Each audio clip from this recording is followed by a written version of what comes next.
갈라디아서 6장 6절부터 10절 말씀입니다.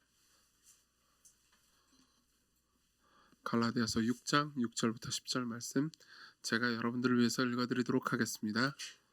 갈라디아서 6장 6절부터 10절 말씀입니다. 하나님의 말씀을 들으십시오. 가르침을 받는 자는 말씀을 가르치는 자와 모든 좋은 것을 함께하라. 스스로 속이지 말라. 하나님은 업신여김을 받지 아니하시나니 사람이 무엇으로 심든지 그대로 거두리라. 자기 육체를 위하여 심는 자는 육체로부터 썩어질 것을 거두고 성령을 위하여 심는 자는 성령으로부터 영생을 거두리라. 우리가 선을 행하되 낙심하지 말지니 포기하지 아니하면 때가 이름에 거두리라. 그러므로 우리는 기회 있는 대로 모든 이에게 착한 일을 하되 더욱 믿음의 가정들에게 할지니라. 아멘. 우리는 3월부터 사도 바울과 함께 금요일을 보냈습니다. 3월부터 이제 갈라디아서를 했고 중간에 좀 여름에 좀 쉬는 시간도 있었고요. 중간중간 제가 어디 다른 데 갈 때는 빼먹기도 했지만은 어쨌든 갈라디아서를 계속해서 우리가 살펴보았습니다. 아마도 이제 금요일 날 갈라디아서를 듣는 게 이번이 마지막일 겁니다. 왜냐하면 우리가 이제 11절부터 나머지 부분이 있는데 이 부분은 대단히 중요하다고 생각되기 때문에 주일날 한번 할 겁니다. 주일날 따로 한번 설교를 하는 시간이 필요할 것 같습니다. 제게 주어진 30-40분 정도의 시간 가지고 좀 다 다루기 좀 어렵겠다 싶어서 한 50분 정도는 시간을 필요로 합니다. 그렇게 될 것 같고요. 이제 사도 바울은 갈라디아서의 이 긴 이야기의 거의 마지막에 왔고요. 그리고 이제 좀 실천적인 적용을 얘기해 줍니다. 그 중에서 가장 중요한 부분이 이제 7절부터 9절이라고 볼 수 있겠죠. 7절부터 9절 다시 읽어드릴게요. 스스로 속이지 말라. 하나님은 업신여기를 받지 아니하시나니 사람이 무엇으로 심든지 그대로 거두리라. 자기 육체를 위하여 심는 자는 육체로부터 썩어질 것을 거두고 성령을 위하여 심는 자는 성령으로부터 영생을 거두리라. 우리가 선을 행하되 낙심하지 말지니 포기하지 아니하면 때가 이름에 거두리라. 사도 바울은 이때 이제 농업의 비유를 듭니다. 그래서 씨를 심고 인내하면서 포기하지 않으면 결국은 열매를 맺는다라는 이 농업의 비유를 들면서 이제 결국 심는 대로 거둔다라는 메시지를 전하는 거죠. 근데 지금까지 갈라디아서를 쭉 여러분들이 들어오신 분들은 이거 뭔가 모순 아닌가라는 생각이 드실 수도 있습니다. 왜냐하면 지금까지 갈라디아서의 가장 중요한 주제는 이거였습니다. 우리가 행한 대로 하나님께서 대하신 것이 아니다. 우리가 행한 대로 되었다면 우리는 진노와 저주밖에 받을 것이 없었을 것이다. 그리스도께서 우리를 위해서 대신 행하셨다. 그리스도께서 우리를 위해서 대신 저주를 받으셨다. 그리스도께서 우리를 위해서 선을 행하셨다. 따라서 우리가 조건 없이 하나님의 사랑으로 구원받을 수 있게 됐다. 다른 종교는 행함으로 하나님께 인정받지만 우리는 우리의 행함이 아닌 예수 그리스도의 행함으로 오직 은혜로 하나님께 인정받고 사랑받는다. 이걸 입증하기 위해서 이 얘기를 계속해서 하기 위해서 사도 바울은 갈라디아서를 썼습니다. 그리고 이 문제에 있어서 잘못된 가르침을 전하는 거짓 교사들을 반박하기 위해서 이 책을 썼단 말이에요. 갈라디아서를. 근데 갑자기 뒤에서 뜬금없이 심은 대로 거두리라. 이상하지 않습니까? 많은 사람들은 실제로 이 부분이 되게 이상하다고 생각했고 어떤 이제 좀 의심하는 학자들은 이게 다른 사람이 쓴 것일지도 모른다라고 생각하는 사람도 있었습니다. 당연히 그렇지 않죠. 당연히 그런 의미는 아닙니다. 그렇다면 우리는 만약 그렇게 생각했다면 우리는 문학적 소양을 좀 기를 필요가 있습니다. 예를 한번 들어볼까요? 여러분 찰스 디킨스의 두 도시 이야기를 읽어보셨습니까? 우리나라에서는 그렇게 유명하지 않더라고요. 전 세계에서는 가장 많이 팔린 책인데 소설입니다. 이 18, 19세기의 그 영국과 프랑스 혁명의 시대 때 이제 있었던 되게 로맨틱한 사랑 이야기예요. 나중에 관심 있으면 읽어보십시오. 재밌으니까요. 디킨스의 소설은 맨 첫 문장, 첫 문단이 대단히 유명합니다. 이제 그때 이 영국과 이 프랑스 그러니까 이제 여기 두 도시는 이제 런던하고 파리예요. 런던과 파리의 이야기를 이렇게 하면서 그 시대를 가리켜서 이렇게 이야기를 합니다. 최고의 시대인 동시에 최악의 시대였다. 지혜의 시대인 동시에 어리석음의 시대였다. 믿음의 세기인 동시에 불신의 세기였다. 빛의 계절인 동시에 어둠의 계절이었다. 희망의 봄인 동시에 절망의 겨울이었다. 굉장히 문학적으로 아름다운 표정인데 이 영어로 읽으면 훨씬 더 좋다 하더라고요. 전 모르겠어요.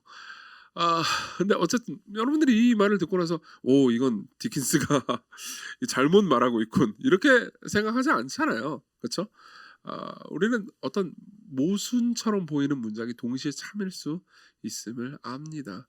이정규는 대단히 똑똑한 동시에 대단히 어리석습니다. 동의할 수 있죠? 그렇죠? 아마 우리 교회 교육자들이라면 더 동의할 겁니다. 저 사람 되게 똑똑해 보이지만 실제로 알고 보면 굉장히 어리석어. 한번 물어보세요 나중에. 그렇습니다. 둘 다 참이죠. 그렇죠? 마찬가지로 사도 바울은 우리를 헷갈리게 하려고 하는 게 아닙니다. 분명히 사도 바울은 이신칭의를 전적으로 주장합니다. 우리는 하나님께 우리의 행한 대로 대접받는 것이 아닙니다. 우리가 비록 죄인이지만 하나님께서 하나님의 은혜로 우리를 구원하시고 조건 없이 받으십니다. 그러나 하나님께서는요 우리에게 심으라고 하십니다. 육체의 것을 심지 말고요 성령의 것을 심으라고 말합니다. 저는 지난 두 주를 통해서 육체와 성령의 대비를 좀 설명을 했기 때문에 지금 자세히 얘기하지는 않겠습니다. 어쨌든 간에 심으라고 말합니다. 그리고 실천적인 권면을 이 6절과 10절 이 두 부분에 배치를 하거든요. 그래서 먼저 저는 이 얘기를 하겠습니다. 첫 번째로는 이 도대체 심은 대로 거둔다. 이 심으라는 얘기, 때가 이르면 거둔다라는 이 얘기, 이 명령의 의미가 무엇인지 좀 설명해 드릴게요. 두 번째로는요. 이 명령으로 우리는 무엇을 실천해야 되는지. 그리고 마지막으로 우리가 이 실천을 하면은 우리는 어떤 열매와 결과를 맞게 되는지 하나씩 보도록 할게요. 첫 번째 이 명령의 의미가 무엇인지 좀 보겠습니다. 7절을 보면요 이렇게 얘기합니다. 스스로 속이지 말라. 스스로 속이지 말라는 얘기 먼저 합니다. 스스로 속이지 말라. 하나님은 여기심을 받지 아니하나니 사람이 무엇으로 심든지 그대로 거두리라. 이렇게 말합니다. 보세요. 아까 제가 말씀드렸듯이 아니 우리가 심는 것이 아니고 예수 그리스도께서 하신 일 때문에 우리가 구원을 받는다고 얘기해 왔잖아요. 근데 너희들이 심는 걸로 말미암아 거둔다. 이게 도대체 왜 모순적인 얘기입니까? 이런 생각이 들 수 있습니다. 사실은요. 하나님이 모순적이신 분이기 때문에 아닙니다. 사도 바울이 모순적인 존재이기 때문에 이런 명령을 한 게 아니에요. 우리가 모순적인 존재이기 때문입니다. 그리고 하나님께서는요. 우리가 모순적인 존재라는 것, 우리가 스스로를 심지어 속일 수도 있는 존재라는 것을 아시기 때문에 이 명령을 꼭 집어 넣으신 겁니다. 우리를 배려하기 위해서요. 왜 그럴까요? 우리는 스스로 속이는 존재입니다. 어떻게 속입니까? 여러분 들어보죠. 우리는 은혜의 복음을 믿는다고 말합니다. 그렇지만 은혜의 복음을 전혀 믿지 않는 것처럼 생각하고 행동합니다. 우리는 하나님의 살아계신다고 생각합니다. 여기 계신 분들 중에 대다수는 하나님이 살아계신다고 믿을 겁니다. 그렇지만은 하나님이 마치 전혀 살아계시지 않는 것처럼 이 세상이 끝나버릴 것처럼 생각하고 행동하고 말합니다. 우리는 어떤 하나님의 명령들 대다수의 그러니까 성경에 있는 하나님의 명령들을 순종해야 한다고 믿으시죠? 아마 그리스도인이라면 이걸 다 믿으실 겁니다. 그렇지만 사실상 우리가 진짜로 믿는 것은 우리가 우리 스스로가 우리의 주인이 되어야 한다고 생각하는 것들입니다. 그렇지 않습니까? 이게 바로 스스로를 속이는 거죠. 그리고 하나님께서는요. 거기에 속아 넘어가지 않으십니다. 우리는 하나님을 업신여겨서는 안 됩니다. 무슨 말입니까? 우리가 스스로 나는 예수님을 믿고 있어라고 말을 하지만 실제로 예수 그리스도를 전혀 믿지 않는 것처럼 생각하고 행동하는 것에 대해서 하나님은 속지 않으신다는 겁니다. 업신여김을 받지 않으신다는 겁니다. 이해하십니까? 그렇기 때문에 그러니까 실제로 너희들이 예수님을 정말로 믿는다면 너희들은 이런 방식으로 성령을 위해서 심을 건데 너희들이 실제로 성령을 위해서 심지 않는 걸로 보아서 너희들이 예수 그리스도를 믿고 따른다고 말하는 것은 너희들 스스로를 속이는 것이다 라고 이야기를 하는 거죠. 이해하십니까? 그렇기 때문에 올바로 심어라, 제대로 심으라라고 말하는 겁니다. 너희가 포도나무를 심으면 반드시 포도가 열릴 것이다. 포도나무를 심고 나서 다른 딸기를 기대해서는 안 된다. 마찬가지로 너희가 육체를 위해서 너희들의 죄악된 본성을 위해서 심는다면 거기서 어떤 영적이고 은혜로운 삶의 열매가 맺힐 것을 절대 기대하지 말아라. 적게 심으면 당연히 적게 거두겠죠. 그렇죠? 많이 심으면 많이 거둡니다. 그러니까 너희들이 예컨대 그러니까 성령님을 위해서 그리고 성령님의 인도를 받아서 적게 심는다면 그럼 적은 열매밖에 맛볼 수 없을 것이다. 그렇지만 많게 심는다면 많은 열매를 맛볼 수 있을 것이다. 하나님은 이 부분에 있어서 너희들이 믿는다고 하는 것에 속아 넘어가지 않으신다라고 이야기를 해주는 거죠. 그렇죠? 그럼 우리는 어떻게 스스로를 속입니까? 사실 이 문제는 되게 재미있습니다. 왜냐하면은 저는 목회를 하면서 저 스스로를 보면서도 그렇게 느꼈고요. 그리고 우리가 그러니까 우리가 내가 예수님을 믿는다고 말하면서 스스로가 스스로를 속여 넘어가는 광경들을 꽤나 많이 봤습니다. 한 4가지 정도만 예를 들겠습니다. 빨리빨리 예를 들게요. 첫 번째는 지연 작전입니다.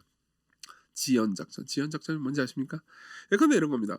여러분들은 어떻게 살아야 하겠다라는 생각을 합니다. 그렇죠? 여러분들은 설교를 듣고 나서 내가 이렇게 살면 안 되지, 이렇게 살아야지 라고 마음을 먹습니다. 그렇지만요, 그거를 당장 하지는 않습니다. 당장 실제적이고 구체적인 계획을 세우지 않는 거죠. 예컨대 여러분들 이런 생각을 할 수 있습니다. 내가 진짜 다음 주부터는 예배를 잘 드려야겠다. 그리고 나서 다음 주부터 주일 예배를 정말 잘 드려야지. 그러고 나서 그 다음 주에 일찍 자는 겁니다. 새벽 5시쯤 자는 거예요. 밤새 놀다가. 일찍이잖아요. 굉장히 새벽 5시면 일찍 아닙니까?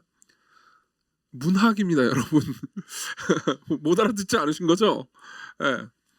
너무 고난이도의 개그였습니까? 그럼 사실은 내가 믿고 내가 원하는 대로 내가 원한다고 말하는 대로 행동하는 게 아닌 거죠. 그렇죠? 하나 예를 더 들어드리죠. 여러분들이 이런 생각을 할 수 있습니다. 이제 가난한 사람들을 섬깁시다. 우리 복음 전도와 선교를 위해서 여러분들의 돈을 사용합시다라고 설교를 듣거나 여러분들의 마음에 감동했습니다. 그럼 그때 여러분들은 맞아, 내가 가지고 있는 이 작은 물질이라도 주를 위해서 드려야지라고 마음을 먹었습니다. 이번 주일날요. 근데 막상 지갑에 돈이 없어요. 그래서 다음 주일날 드려야지라고 마음을 먹습니다. 그리고 구체적인 계획을 안 세우는 거예요. 다음에 하지. 그러면 다음은 없습니다. 알잖아요. 우리 모두 알잖아요. 그렇죠? 이게 바로 지연 작전입니다. 우리는 좋은 결심을 했기 때문에, 우리가 생각한 좋은 결심 때문에 우리 스스로 속아 넘어갈 수 있습니다. 그리고 당연히 하나님은 안 속죠. 두 번째는 의도적 무지입니다. 이것도 재밌습니다. 이거는 아마 토머스 아퀴나스 14세기 신학자입니다. 토머스 아퀴나스처럼 재미있게 말한 사람이 없을 겁니다. 아퀴나스는 이렇게 얘기합니다. 무지가 때로는 직접적이고도 본질적인 측면에서 자발적인 성격을 띨 때가 있다. 거리낌 없이 죄를 짓기 위해 거리낌 없이 무지를 선택하는 경우이다. 무슨 말인지 이해되십니까? 실제로 저는 이런 경우를 굉장히 많이 봤습니다. 내가 성경 공부를 더 열심히 하면 내가 더 뭔가 하나님 뜻대로 살아야 될지 모를 것 같아가지고 그만 성경 공부를 하겠어요. 무슨 말인지 이해되십니까? 그렇죠? 내가 더 잘 안다면, 더 많이 은혜 받는다면, 더 많이 예배에 참석해서 더 많이 뭔가 감동을 받는다면, 내가 지금 원하는 대로 살지 못하고 지금 내가 즐겨 짓는 죄를 그만 져야 할 것 같은 압박감에 시달릴 것 같은 거죠. 그래서 의도적으로 무지를 선택하는 겁니다. 그러면 제가 여러분들에게 해드릴 수 있는 이유는 얘기는 하나입니다. 여러분들이 의도적 무지를 선택한다고 해가지고 여러분들 행복해지는 건 아니라는 거죠. 이건 역시 스스로 속이는 겁니다. 그리고 세 번째는 설명 요구입니다. 이것도 되게 재미있습니다. 설명을 요구하는 겁니다. 무슨 말이냐면 이런 거죠. 누가 봐도 이게 하나님의 뜻대로 사는 것이 어떤 것인지 다 알고, 여러분들이 신자라면요, 모두가 다 아는 어떤 것이 있습니다. 근데 거기에 대해서 굳이 설명을 요구하는 거죠. 예를 한번 들어보겠습니다. 우리는 금요일마다 기도 모임을 합니다. 여러분 여기 계신 분들은 다 기도 모임에 오신 분들이니까 여러분들 가지고 시비를 걸고 싶은 게 아닙니다. 하지만 보통 이럴 때가 있습니다. 왜 기도 모임을 또 따로 해야 해? 이해하십니까? 왜 혼자 기도 신약 성경에 기도 모임을 금요일마다 기도 모임을 하라는 구절이 있어 없어? 없잖아. 근데 왜 따로 해야 돼? 그죠? 그리고 주일날도 예배가 이제 우리는 2번 있잖아요. 오전에 예배가 있고 오후 예배 또 있습니다. 왜 성경에 예배 주일날 2번 드리라는 얘기가 없잖아. 근데 왜 오후 예배를 또 해야 돼? 라고 말하는 거죠. 물론 거기에 대해서 제가 맞설 수 있는 방법이 꽤나 많습니다. 성경에 보면은 회심한 사람들은 자기의 전 재산을 다 내놓았단다. 이렇게 얘기할 수도 있죠. 그렇죠? 하지만 이제 제가 얘기하고 싶은 건 그런 게 아닙니다. 저는 이런 이야기를 논리적으로 대응하고 싶지 않습니다. 왜냐하면은 솔직히 알고 있잖아요. 당연히 성경에는 없습니다. 금요일날 기도 모임에 오라는 얘기가 없습니다. 왜 근데 금요일날 기도 모임을 만들었겠습니까? 우리 대다수 혼자 기도를 잘 안 하니까요. 그리고 공동체적으로 함께 기도할 필요가 있으니까요. 그렇죠? 그리고 그 필요에 대해서 대부분 압니다. 스스로 알아요. 근데도 굳이 묻는 건 설명을 요구함으로써 피할 길을 내려고 하는 건 아니겠습니까? 물론 진짜 궁금한 분들도 있습니다. 그러니까 다시 말하면 여러분들이 저한테 질문을 할 때 여러분들이 설명 요구를 통해서 자기 기만을 하는 건지 아니면 진짜 궁금한 건지 저는 알 길이 없잖아요. 그렇죠? 제가 여러분들 마음속으로 들어가는 게 아니기 때문에. 그래서 저는 무슨 질문을 해도 친절하게 저와 우리 교육자들은 친절하게 답변해 줄 겁니다. 그러나 스스로는 알지 않겠습니까? 여러분 스스로는 알지 않겠습니까? 솔직히 저도 압니다. 저도 제가 어떤 거에 대해서는 자꾸 저는 이게 뭐 아시겠지만 약간 그렇게 느끼셨겠지만 좀 논리적인 편이란 말이에요. 그래서 논리적으로 그 납득이 되지 않으면은 이제 끝까지 뭘 안 하려고 하는 그런 성품이란 말이에요. 그게 여러분들에게 도움이 되는 면도 있겠죠. 근데 저한테 도움이 안 되는 면도 꽤 많습니다. 내가 왜 굳이 이걸 해야 돼? 그러면서 이제 이렇게 하는 거죠. 뭐 나중에 이런 얘기를 어디 가서 하시면 안 돼요. 노예에서 무슨 일 시키면은 내가 이걸 왜 해야 돼? 막 그러면서 그러면 안 된다라는 얘기를 하는 거예요. 여러분들 나중에 노예 무슨 얘기하면 안 돼요.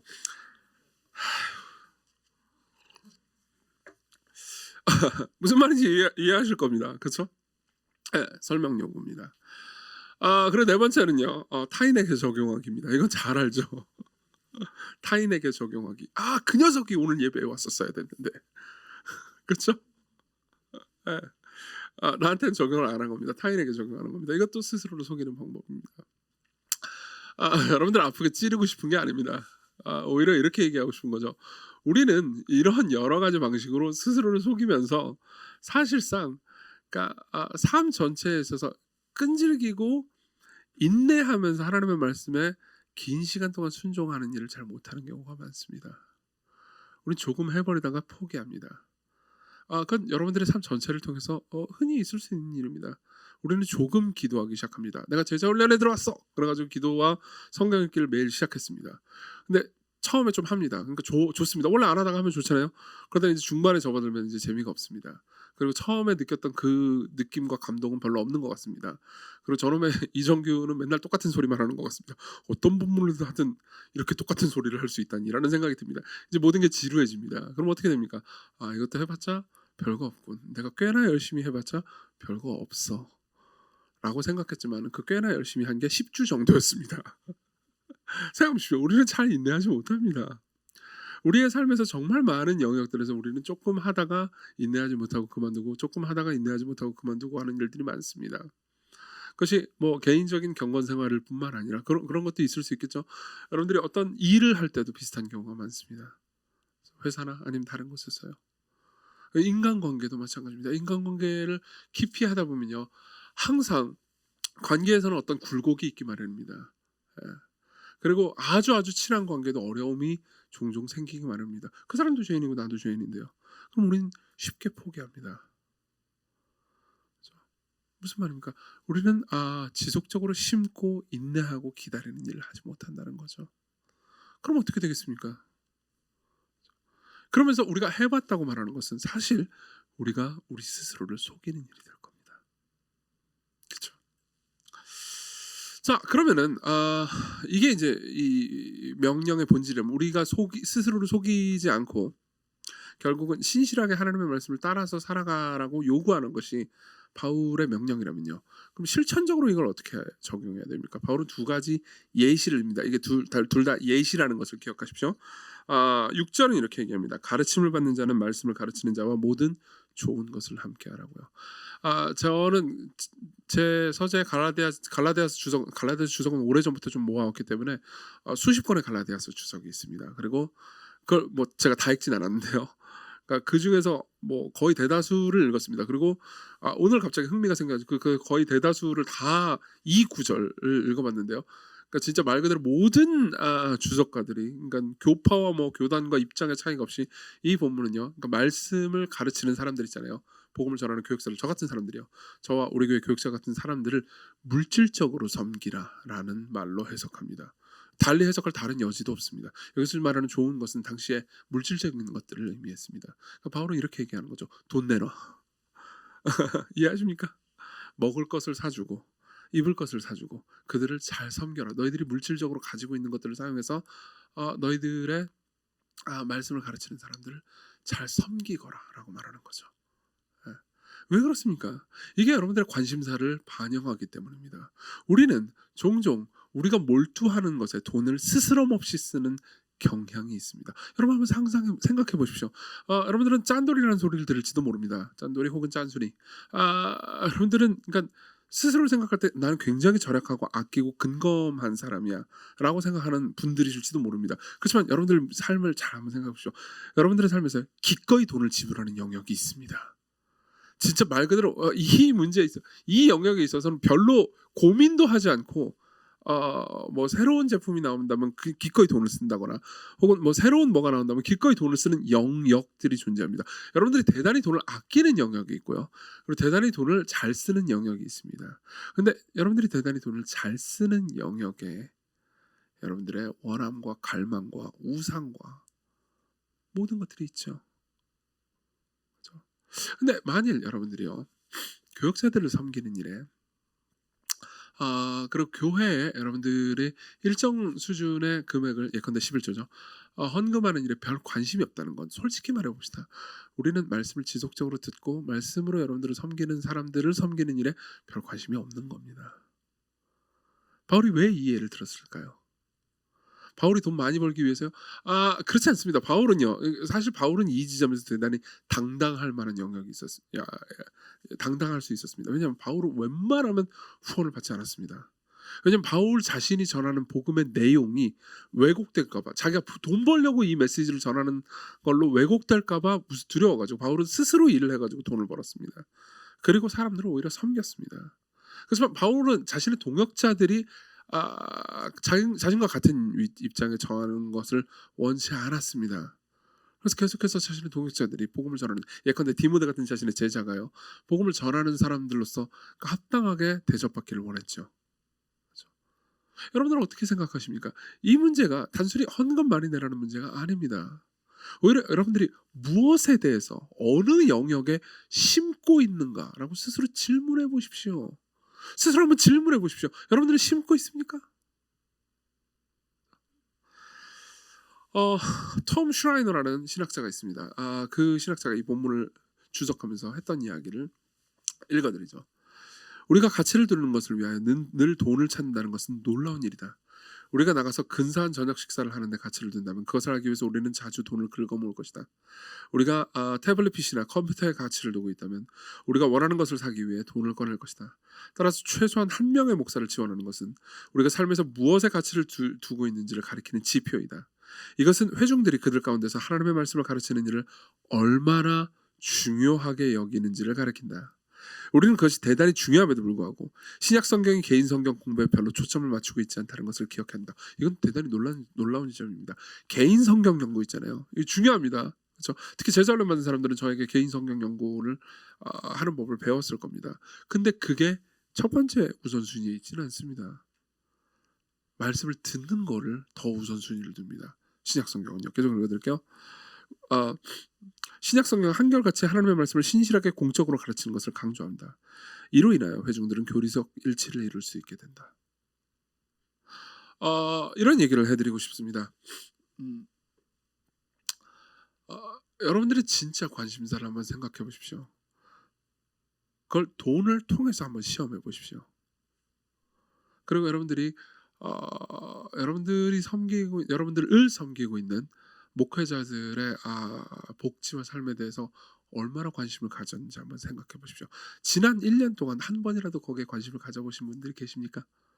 만약 지난 1년 동안 단 한 번도 목회자들의 복지와 삶에 대해서 관심이 없었다면요. 여러분들이 이 말씀을 마음에 간직해야 될 겁니다.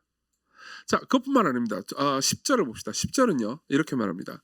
그러니까 심은 대로 거둔다라는 말을 그러니까 끈질기게 인내하면서 심으라는 메시지가 7절부터 9절 중간에 있고요. 마치 샌드위치처럼요. 위에는 이제 목회자들을 섬기라는 얘기가 있잖아요. 근데 10절은 이렇게 얘기합니다. 10절은요. 그러므로 우리는 기회 있는 대로 모든 이에게 착한 일을 하되 더욱 믿음의 가정들에게 할지니라. 이건 역시 그러니까 아까도 말했지만 대다수의 학자들이 대다수도 아닙니다. 제가 읽은 건 전부 다였어요. 모든 학자들이 그러니까 특별히 가난한 사람들, 교회 내에 가난한 사람들과 그리고 바깥에 가난한 사람들에게 돈을 쓰라는 메시지라고 얘기해 줍니다. 당시의 맥락이 그랬을 겁니다. 네. 여기는 일종의 우선순위가 존재하긴 합니다. 뭡니까? 모든 이에게 착한 일을 하되 그다음 더욱 믿음의 가정들에게 합니다. 그러니까 믿음의 가정들에게 착한 일을 하는 것이 더 중요하다는 겁니다. 일종의 우선순위가 있습니다. 여러분들은 형제들을 먼저 섬겨야 합니다. 그리고 그 다음에 그리스도를 아직 믿지 않는 사람들을 섬기는 거죠. 그리스도를 아직 믿지 않는 사람들을 안 섬겨도 된다는 의미가 아닙니다. 여기는 우선순위가 존재한다는 것일 뿐입니다. 그렇지만 우리는요, 그러니까 이걸 알 수 있습니다. 보세요, 목회자들을 섬긴다라는 일과 그리고 가난한 사람들을 섬긴다라는 것, 둘 다 결국 돈과 관련이 있습니다. 맞죠? 왜 그럴까요? 왜 그럴까요? 성령을 쫓아 살아가는 삶은 궁극적으로 우리의 우상, 우리 마음 가운데 최종적인 권위가 우리 자신에 있는지 아니면 우리를 이끄시는, 우리를 위해서 죽으시고 부활하신 예수 그리스도에 있는지를 말해주기 때문입니다. 무슨 말이냐면 성령께서, 제가 여러 번 얘기했습니다. 성령께서 제일 하고 싶어 하시는 거는요, 예수 그리스도를 우리에게 보여주시는 일입니다. 그분을 따르도록 하시는 일입니다. 그리고 그분이 우리 삶에서 우리의 왕좌를 차지하고 우리가 계속해서 그분을 경배하고 사랑하고 있는 상태라면, 우리가 다른 우상을 섬기고 있는 게 아니라면요, 우리는 우리가 가지고 있는 재물과 시간을 그분을 위해서 사용하게 될 겁니다. 그리고 당연히 그분을 전하는 사람들과 그분이 우리를 위해서 하신 일들을 이웃을 위해서 똑같이 하는 일에 관심을 가지게 되겠죠. 그래서 돈이 나오는 겁니다. 왜냐하면 돈은 아까도 말씀드렸듯이 우리의 우상을 너무나 잘 보여주거든요. 너무나 잘 보여주군요. 이 얘기를 단순히 그러니까 이번 주에 헌금 많이 내라는 소리구나 라고 이해하지 마시기 바랍니다. 물론 그렇게도 이해하셔야 됩니다. 그렇게도 이해하셔야 됩니다. 왜냐하면 이 얘기는 우상 숭배에 관한 얘기지 돈 얘기가 아니야. 그러니까 돈 얘기로 적응하면 너무 하잘것없는 적용이야. 그렇기 때문에 돈 얘기는 좀 나부지게 생각하고 우상을 생각하자. 그러면서 여러분들이 실제로 돈으로 여러분들의 지갑의 주머니를 꺼내지 않잖아요. 그럼 또 여러분들은 스스로를 속이는 셈이니까요. 아까 얘기했잖아요. 그렇죠? 지연 작전, 설명 요구, 타인에게 적용하기. 그렇지 않습니까? 스스로 깊이 생각해 보셔야 됩니다. 무슨 말이냐면요, 아까도 말씀드렸듯이 핵심은 돈이 아닙니다. 그렇지만 돈은 우리의 우상, 우리의 구주를 보여줍니다. 내가 무엇을 구주라고 생각하는지를 돈은 보여줍니다. 그래서 바울이 이 지점에서 이 적용을 할 수밖에 없는 겁니다. 이해하십니까? 자, 마지막입니다. 이 명령을 순종하는 결과는 무엇입니까? 간단하게 얘기하자면 이렇게 얘기하겠습니다. 자, 9절을 봅시다. 9절을 다 같이 한번 읽어봅시다. 시작. 우리가 선을 행하되 낙심하지 말지니 포기하지 아니하면 때가 이름에 거두리라. 자, 돈 얘기를 지금까지 신나게 했지만 다시 포괄적인 이야기로 넘어가도록 하죠. 이 얘기를 단순히 돈 얘기로만 적용할 수는 없습니다. 사도 바울은요, 단순히 돈 이야기뿐만 아니라 우리의 삶 전반에 있어서 우리의 경건을 향한 열망, 예수 그리스도를 따르고자 하는 제자로서의 삶의 열망을 지속적으로 하나님께 순종하면서 인내하라고 이야기를 하는 겁니다. 뭡니까? 선을 행하되 낙심하지 말지니. 왜 낙심하지 말라고 합니까? 낙심할 일이 생기기 때문입니다. 결국 우리는 낙심할 일이 생길 겁니다. 아까 제가 말씀드렸듯이 매일 기도하고 성경 읽기를 해봤더니 처음엔 좋았는데 지금은 좀 지루해요. 이건 낙심할 일이 생긴 겁니다. 맞죠? 삶에서 여러분들이 누군가를 섬기고 순종하다 보면 고통을 만나게 될 때도 있습니다. 그때 여러분들은 낙심하게 됩니다. 그렇지만 낙심하지 말지니 포기하지 아니하면 때가 이름에 거둔다고 말씀하십니다. 반드시 거둘 겁니다. 여러분들은 열매를 보게 될 겁니다. 열매를 보게 될 겁니다. 여러분들이 말씀을 계속해서 듣고 그리고 말씀을 전하는 사람들에게 지속적인 기도와 관심과 사랑을 붓잖아요. 여러분들은 좋은 말씀을 계속 들으면서 여러분들의 영혼이 성장하고 여러분들의 부정적인 감정이 해소되고 지상에서 복음의 능력과 함께 예수 그리스도와 더불어서 행복한 삶을 살아가게 되는 열매를 맺을 겁니다. 네, 확실하셔도 좋습니다. 여러분들의 관계에 있어서 관계에 어려움과 괴로움이 있다 하더라도 그 관계의 대상이 되는 여러분들이 같은 교회 형제자매들 혹은 여러분들이 밖에서 만나는 모든 사람들을 신실하게 사랑하고 내가 사랑한 대로 늘 돌려받지 못한다 하더라도 여러분들이 인내하잖아요. 그럼 여러분들은 반드시 열매를 맺게 될 겁니다. 관계 가운데서요. 여러분들이 하고 있는 일이 여러분들의 소명이라는 것을 많이 들으셨을 겁니다. 참고로 이번 겨울에는 일과 신앙을 합니다. 수요일 날 제가 나중에 이제 나갈 거예요. 1월 달쯤에 일과 신앙에 대해서 이제 우리가 여름에 튤립을 했잖아요. 그래서 그런 것처럼 겨울에 일과 신앙을 할 겁니다. 여러분들이 하고 있는 직업적 일이 하나님의 부르심이라는 것을 여러분들은 들어서 알고 있을 겁니다.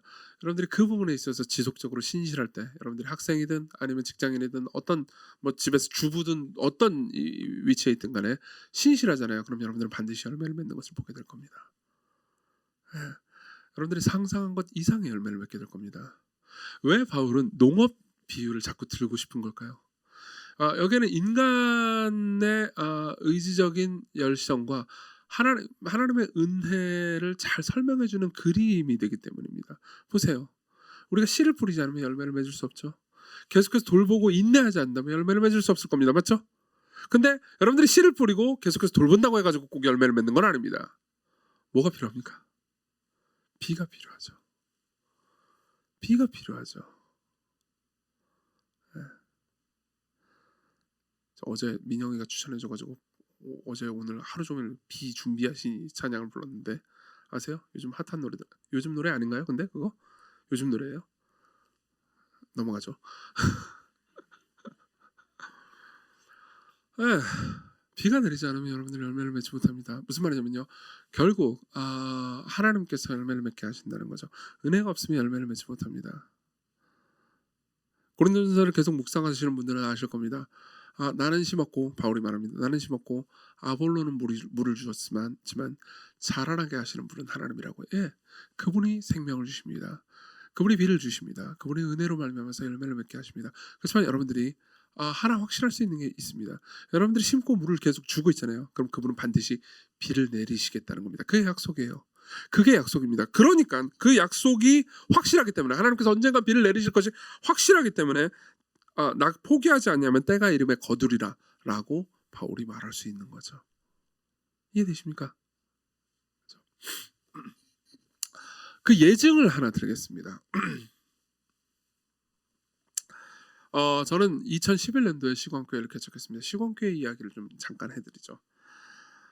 그리고 제가 시광교회를 처음 개척했을 때 제가 했던 설교는 갈라디아서 설교였습니다. 갈라디아서를 개척했을 때 사실 개척 이전부터 우리가 성경 공부 모임일 때부터 갈라디아서를 저희가 공부를 했었어요. 개척 이전에 개척을 이제 11년 4월 달에 했거든요. 근데 그 이전부터 이제 우리는 성경 공부 모임을 위해서 개척 멤버들이 따로 모이고 있었습니다. 근데 이제 개척하기 직전에 갈라디아서를 시작해서요. 중반부쯤에 개척을 했죠. 갈라디아서를 중반부 공부할 때쯤.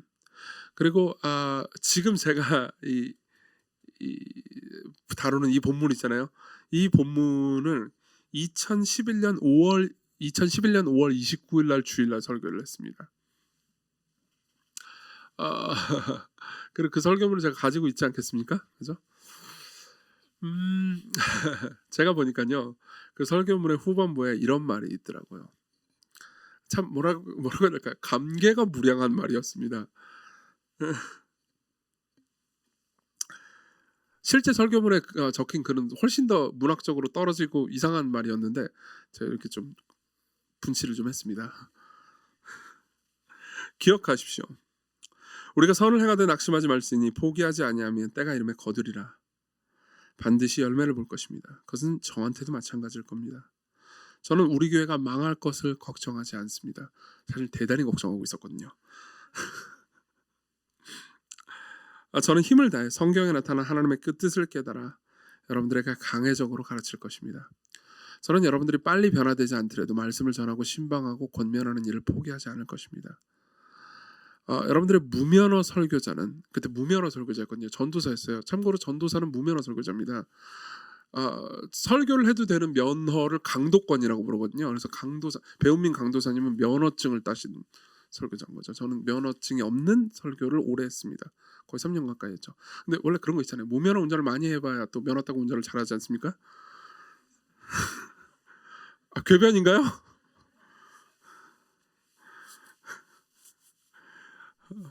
오강일 전사님 내년에 강도사 시험 보죠? 그러니까 2월인가 3월에 강도사 시험 보는 거죠. 그러니까 내년 3월에 면허 따는 거예요.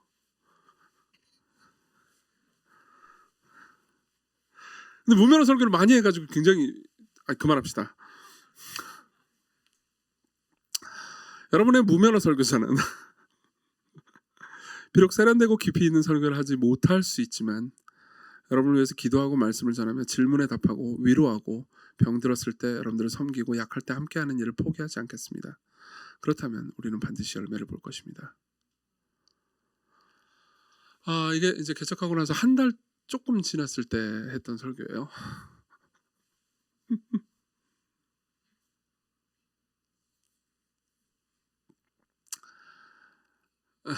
여기 개척 멤버도 있는데요. 되게 이상했습니다, 기분이.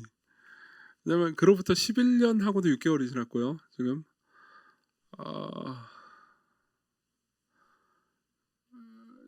저는 이렇게 풍성한 열매를 맺을지는 정말 상상도 못했습니다. 단순히 사람이 늘어났다고 해서 풍성한 열매를 맺었다고 생각한 게 아닙니다. 그간 11년 넘는 기간 동안, 그러니까 저의 죄에도 불구하고 중간에 굉장히 많이 포기하고 싶은 구간들이 있었고요. 저의 죄와 어리석은 선택과 어리석은 결정에도 불구하고 하나님께서는 비를 내려주셨거든요. 그 순간순간에는 비가 내리는지도 몰랐던 것 같아요. 그때 그 각 구간 때는 하늘에서 비가 내리는지도 모르면서 왜 비를 안 내려줍니까 하나님, 그러면서 이제 화를 냈는데 지나가고 나서 돌아보니까는 그때마다 비를 주셨습니다. 참 놀라운 일이죠. 되게 재밌습니다. 하나님께서 내리시는 비는 때로는 폭우 같을 때가 있을 수 있지만 대부분 촉촉한 비라서 저같이 둔한 사람들의 피부에는 잘 안 느껴지는가 봅니다. 문학이에요, 여러분. 문학이에요. 이게 저 인간은 비를 못 느끼나 이렇게 생각하지 말라고요. 하나님의 은혜를 빗댄 거예요.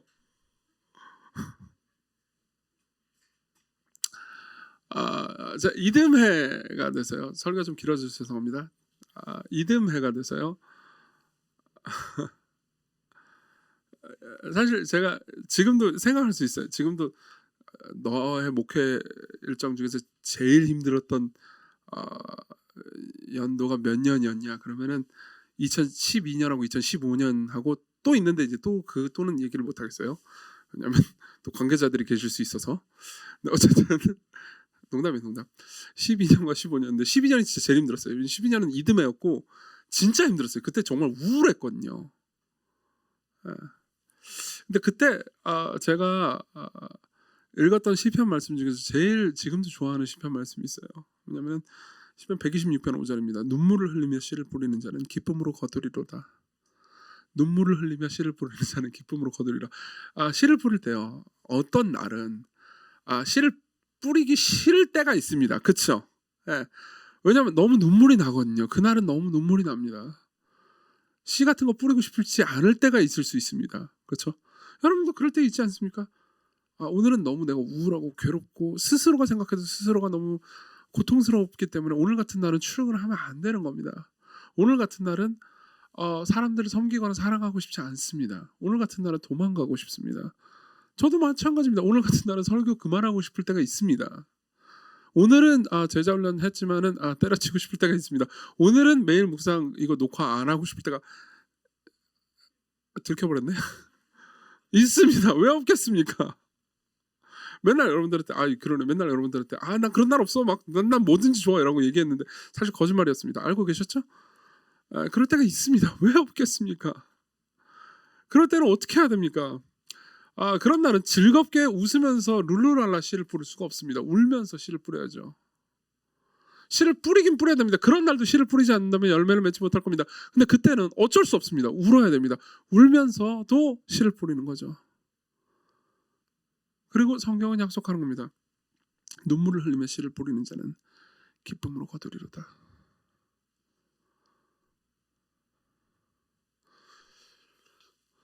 이 이야기가 감동적인 것은 성경에서 제가 알고 있는 눈물을 흘리면서 씨를 뿌렸고 그리고 그러므로 말미암아서 기쁨으로 단을 거두신 가장 위대한 분이 저의 주님이시자 저의 구주이시기 때문입니다. 여러분 그것을 알고 계십니까? 예수 그리스도께서 이렇게 말씀하신 적이 있습니다. 내가 진실로 너에게 이르노니 하늘의 밀이 땅에 떨어져 죽지 않으면 하늘 그대로 있고 죽으면 많은 열매를 맺느니라. 이것은 단순히 농업과 원예 이야기 정도가 아닙니다. 이분은 이 이야기는 자신의 삶을 얘기한 겁니다. 그분이 씨앗이었습니다. 그분이 땅에 떨어졌고요. 죽으셨죠. 그리고 풍성한 열매가 맺혔습니다. 그분이 자기 백성들을 자기 신부를 얻으셨고요. 하나님 앞에 영광을 얻으셨고요. 모든 이름에 뛰어난 이름을 얻으셨고요. 부활하셨죠. 부활하셨죠. 그분이 맺은 열매를 보십시오. 그분이 여러분들을 초대합니다. 예수님이야말로 겟세마네 동산에서 그분이 가장 씨를 뿌리기 싫을 바로 그때, 자기 자신이라는 씨를 땅에 심기 가장 싫어하실 바로 그날, 겟세마네 동산에서 몸을 가누지 못할 정도로 심한 통곡과 눈물을 흘리시면서 자기 자신이라는 씨를 뿌리셨습니다. 그분이 죽고 그분이 인내하셨죠. 여러분, 베드로후서에서 이렇게 말하고 있는 걸 아십니까? 3장 15절, 또 주의 오래 참으심이 우리의 구원이 될 줄로 여기라고요. 그분이 겟세마네 동산에서 참지 않으셨다면, 그분이 겟세마네 동산에서 그토록 몸을 가누지 못할 정도로 심한 통곡과 눈물을 흘리시면서도 자기를 심으러 가지 않으셨다면, 그분이 우실 때 그분이 눈물을 흘리시면서 오늘은 눈물을 흘릴 만한 상황이니까 나는 씨를 심지 않겠다라고 하셨다면 우리는 구원을 받지 못했을 겁니다. 그렇지만 그분은 통곡하시면서도 씨를 뿌리셨고, 몸을 가누지 못할 정도로 우시면서도 자기 자신을 던지셨고, 자신의 친구들 다 자신을 버렸는데도 불구하고 십자가로 가셨습니다. 그리고 그분이 맞이한 부활의 영광을 보십시오. 그분이 맞이한 부활의 영광을 보십시오.